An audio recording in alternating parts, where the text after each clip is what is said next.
我问你，你的老板打电话叫你去的时候，老板问你，你现在有没有空？你怎么回答？我问你怎么回答？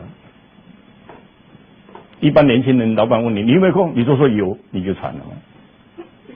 老板印象当中，你整天没有事了，每次打电话你都有空嘛，可见你工作太轻松了，对不对？老板问你，你现在没空？没有，那更惨。你看官僚十足，连我问他都是没空，那别人呢还得了？你是倒霉。在中国社会，凡是把话讲得很清楚的人都非常倒霉。对呀，你看啊，老板进来问你，你吃饱了没有？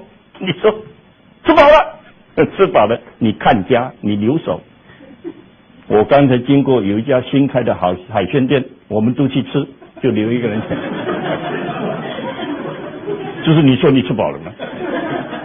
人家也吃饱了，人家就是懂得不说而已。因为中国人肚子是橡皮肚子，吃饱了再吃一点还可以。好，下次老板进来问你，你吃饱了没有？还没有，还没有，去买6个便当，我们5个也没有吃，通通完，对不对？这就是不妥当。讲这种话很真实，但是一点不妥当。会讲话的人不会这样讲。我年轻时候吃亏吃大了，老板问我有没有空，我都说有空，结果很多人警告我，我说没有空，也很多人警告我，我以后就懂了嘛。各位，你这可以用的。老板，你有没有空？你只回答我马上来就好了。有没有空是我家的事，干你什么事？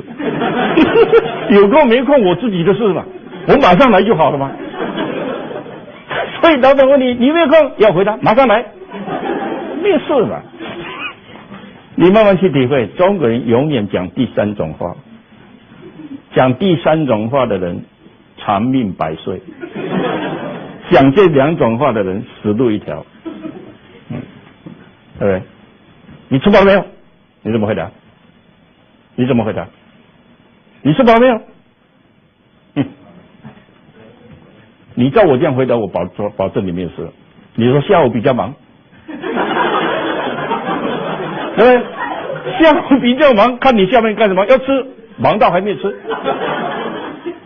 要买便当，再忙也要吃，吃过了。我让你害死啊，那么简单啊，对不对？你要学会讲第3种话，是很妥当的。不是含含糊糊。而是让对方没有办法得寸进尺。